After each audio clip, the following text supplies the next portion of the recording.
Hello guys, আজকে আমি তৈরি করব বাড়িতে আইসক্রিম।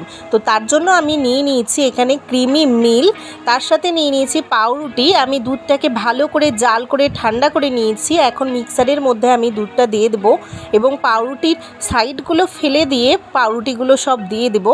তারপরে আমি এর মধ্যে দিব কর্নফ্লাওয়ার। কর্নফ্লাওয়ারটা অপশনাল, তোমরা দিতেও পারো নাও দিতে পারো। 2 চামচ মতো দিব কর্নফ্লাওয়ার। চিনি দিব স্বাদ অনুযায়ী, তোমরা বুঝে দিতে পারো, যে যেমন মিষ্টি খাবে দিবে। আর আমি দিয়ে দিব আমুল দুধ গুঁড়ো। আমি 10 টাকা দামে দুটো দুধের প্যাকেট ব্যবহার করেছি। আর এখানে ড্রাই ফ্রুটস তোমরা তোমাদের মনের মতো নিতে পারো, ছোট ছোট করে কেটে রেখেছি আমি। এখন ভালো করে মিক্সারের মধ্যে সব দিয়ে ভালো করে ঘুরিয়ে নিয়েছি। এই দেখো আমার রেডি হয়ে গেছে পেস্টটা, এইরকমই ঘন হবে। আমি এখানে নিয়ে নিয়েছি শনপাপড়ির দুটো বাক্স, যার মধ্যে আমি সেট করব। তো তোমরা যে যেমন পারো আইসক্রিমের পাত্রে সেট করতে পারো। এর উপর দিয়ে আমি এখন ড্রাই ফ্রুটসগুলো দিয়ে দিয়েছি। এখন ভালো করে ঢাকনা আটকে আমি এটা ডিপ ফ্রিজের মধ্যে অন্তত 5 ঘন্টার মতো রাখবো।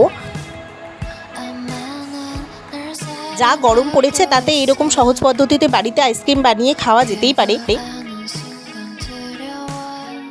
5 ঘন্টা হয়ে গেছে, এখন আমি সব বার করে নেব। তো তোমাদের দেখাচ্ছি, দেখো কত সুন্দর দেখতে হয়েছে। আমি হাত দিয়ে চেপে দেখাচ্ছি, একদম শক্ত টাইট হয়েছে। আমি এটা হাই ফ্লেমে রেখেছিলাম। তো দেখো খুব সুন্দর হয়েছে দেখতে এবং খেতেও কিন্তু খুব সুন্দর হয়েছে। তোমাদের এই রেসিপিটি কেমন লাগলো অবশ্যই জানাতে ভুলবে না।